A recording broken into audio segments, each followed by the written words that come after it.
Hello दोस्तों, मेरी आज की कहानी है दैवी CID।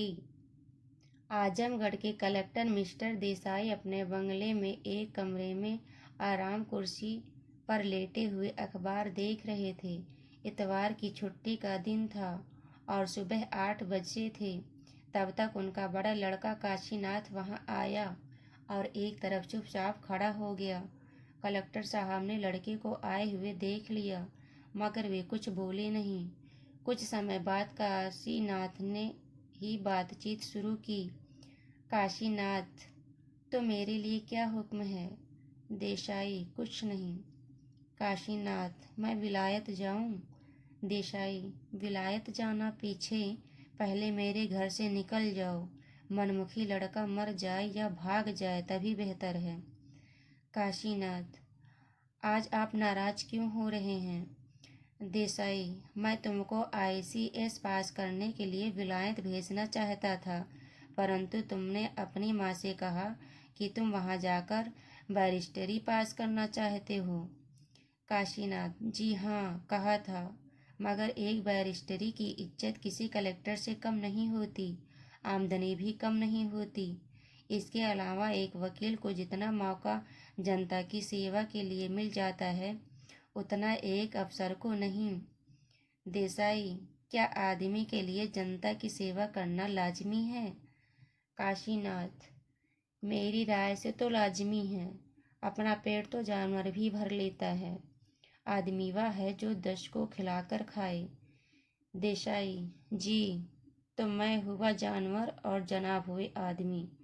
मेरा आखिरी हुक्म है कि तुम 1 घंटे के अंदर इस मकान से निकल जाओ। जहाँ चाहो वहाँ जाओ, चाहे जो करो, मुझसे कोई मतलब नहीं। MA करा दिया, अपने फर्ज से अदा हुआ। अपनी औरत को साथ लो और जाकर दोनों आदमी जनता की सेवा करो। काशीनाथ के जाते ही उस कमरे में एक दिव्य सूरत प्रकट हुई। उस सूरत के हाथ में एक कॉपी और एक पेंसिल थी। वह ईश्वरीय दूत कुछ लिख रहा था। देसाई, आप कौन हैं? दूत, मैं ईश्वर का एक खुफिया हूँ। देसाई, मैं नहीं समझा। दूत, मैं परमात्मा की CID का एक दूत हूँ। देसाई, मैं नहीं समझा। दूत कहता है, मैं यमराज का दूत हूँ। देसाई, तो क्या मेरी मौत आ गई है? यमदूत तो मरते वक्त आया करते हैं। दूत, नहीं, मैं चित्रगुप्त का दूत हूँ। मैं सदा तुम्हारे साथ रहता हूँ और जो कुछ तुम कहते, सुनते या करते हो, सब मैं लिख लेता हूँ। देसाई, क्यों? दूत, ताकि मृत्यु हो जाने पर तुम अपने जीवन हाल देख सको और अपना कर्म भोग प्राप्त कर सको। देसाई, मैं दूसरों के पीछे खुफिया लगाया करता हूँ, क्या मेरे पीछे भी खुफिया रहते हैं? दूत, जी हाँ, केवल तुम्हारे ही पीछे क्यों, लेखक दूत सबके पीछे रहता है। हर एक नर नारी के साथ एक एक लेखक रहता है। देसाई, मगर मैंने आपको कभी जाना नहीं, पहले कभी देखा भी नहीं। दूत, तुम लोग अगर जान लो तो खुफिया कैसा? तुम तभी देख सकते हो कि जब मैं दिखलाई देना चाहूँ, नहीं तो रात दिन साथ रहने पर भी मुझे नहीं जान सकते। देसाई, अगर यहाँ कोई आ जाए तो वह आपको देख सकता है? दूत, न, केवल तुम ही देख सकते हो। देसाई, आप अभी क्या लिख रहे हैं? दूत ने अपनी कॉपी देसाई के सामने कर दी। उसमें लिखा था, आज देसाई अपने बड़े लड़के पर हुकूमत के नशे के कारण नाराज हुआ। वह घर से निकालने का अत्याचार करना चाहता है, मनमुखी होने के कारण अन्याय करना चाहता है। देसाई, यह आपने क्या लिखा है? दूत, जो बात थी लिख दी। देसाई, मनमुखी वह है या मैं? दूत, अगर वह भी मनमुखी होगा तो उसका दूत लिखेगा। मेरी राय में तुम मनमुखी हो, इसलिए लिखा। देसाई, केवल मनमुखी ही नहीं, आपने मुझे मनमुखी, नशेबाज, अत्याचारी और अन्यायी लिखा है। दूत: सब सच लिखा है। देसाई: बाप का कहना लड़के को टालना चाहिए। दूत: अगर गलत हो तो टालने में कोई हर्ज भी नहीं है। तुम्हारे घर में 4 लड़के हैं, चारों की प्रकृति पृथक पृथक है। कोई वकील बनेगा, कोई जज बनेगा, कोई डॉक्टर बनेगा और कोई व्यापारी बनेगा। अगर तुम चाहो कि चारों लड़के मजिस्ट्रेट बन जाएं तो यह कैसे हो सकता है? क्योंकि तुम गलती पर हो और तुम्हारा लड़का सच्चाई पर है, इसलिए तुम्हारा अन्याय हुआ कि नहीं? देसाई: आपकी यह दलील मेरी समझ में आ गई।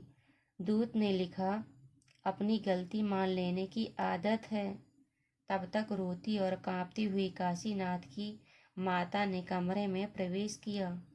देवदूत सामने से हट गया और देसाई के पीछे जा खड़ा हुआ। स्त्री: यह आप क्या कर रहे हैं? लड़के को जरा सी बात पर घर से निकाल रहे हैं। देसाई: पिता का हुक्म न मानना जरा सी बात है। स्त्री: वह सुशील और धर्मात्मा है। देसाई: मगर मनमुखी और नमक हराम भी है। स्त्री: उसके निकलते ही मेरे प्राण निकल जाएंगे। देसाई: अच्छा, आप पति के साथ नहीं बल्कि पुत्र के साथ सती होंगी। देसाई का यह व्यंग्य बाण बड़ा घातक हुआ। स्त्री ने अपनी छाती में एक घूंसा मारा और वहीं बेहोश होकर गिर पड़ी। देवदूत की पेंसिल चल रही थी। देसाई ने देखा कि उसने यह लिखा है। छड़ी कलेक्टरी की प्रभुता के नशे से मतवाले होकर देसाई ने अपनी सती साध्वी स्त्री को मर्यान्त पीड़ा पहुंचाई है। आश्रित का अपमान नहीं करना चाहिए। असहाय अपमान काल के समान होता है। देसाई: स्त्री को पति की हाँ में हाँ मिलानी चाहिए या पुत्र की हाँ में हाँ मिलानी चाहिए? दूत: जहाँ जैसा मौका हो। पति के साथ स्त्री का प्रेम होता है, परंतु स्त्री का स्नेह पुत्र के ही साथ होता है। जब पुत्र को आत्मज कहा जाता है तब माता का उसके साथ संबंध क्यों नहीं माना जाएगा?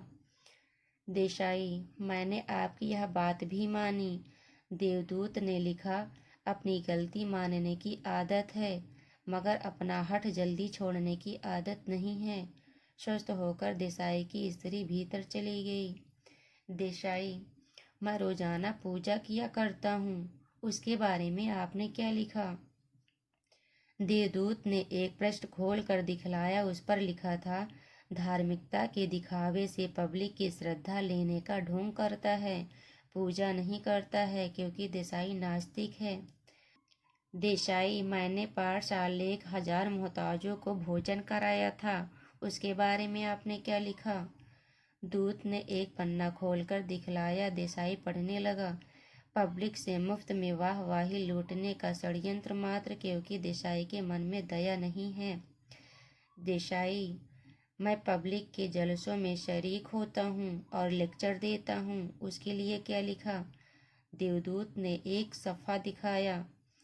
लिखा था: ताकि लोग उसे समय के साथ चलने वाला समझें, हालांकि यह आदमी परिवर्तन का परम शत्रु है। देसाई: आपने तो मेरे हृदय की छिपी बातें लिख रखी हैं। देवदूत: क्योंकि तुम मुझे धोखा नहीं दे सकते। देसाई: मैं आज तक कितने बुरे काम कर चुका हूँ? दूत: 1000। देसाई: और अच्छे काम मैंने कितने किए हैं? दूत: 5। देसाई: बस। दूत: बस। देसाई: तो सुनिए साहब, सच बात यह है कि न तो मैं परमात्मा को मानता हूँ और न उसके दूत को। दूत लिखने लगा। लिख चुकने पर देसाई ने पढ़ा कि मुझे प्रत्यक्ष में देख कर भी प्रमाण चाहने वाला देसाई वर्ज मूर्ख है और कलेक्टरी के काबिल नहीं। इसका दिमाग खराब है और काबिल पागल खाने के है।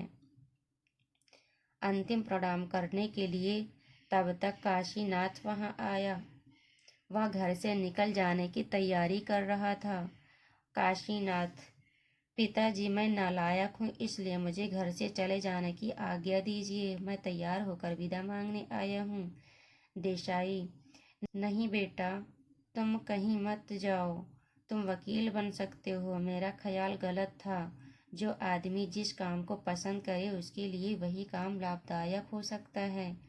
काशीनाथ, आपने मेरी माता को चोट पहुंचाई है। देसाई गुस्से से, बेचा बक गया है, उसके लिए मैं तुम्हारी देसाई गुस्से से, बेजा बक गया था, उसके लिए मैं तुम्हारी माता से और तुमसे माफ़ी मांगता हूँ, क्योंकि तुम बालिग हो गए हो और बालिग लड़का बतौर दोस्त के होता है, इसलिए तुम मुझे माफ़ करो। काशीनाथ की आंखों में आंसू भर आए।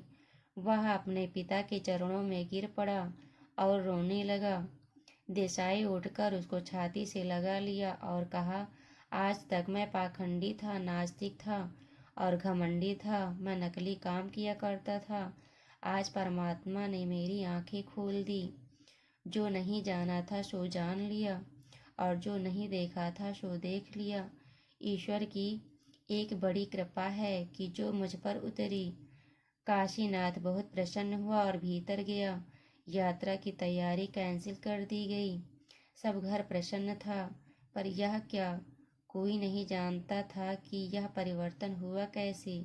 देसाई ने देखा कि दूत लिख रहा है। आज देसाई ने प्रतिज्ञा की कि वह अपने नकली जीवन को छोड़ देगा और असली जीवन को ग्रहण करेगा।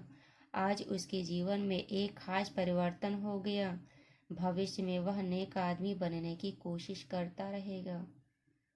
दोस्तों, मेरी कहानी कैसी लगी? अगर मेरी कहानी पसंद आई हो तो प्लीज़ मेरे चैनल को सब्सक्राइब कीजिए और मेरी वीडियो को लाइक कीजिए और कमेंट भी कीजिए। धन्यवाद।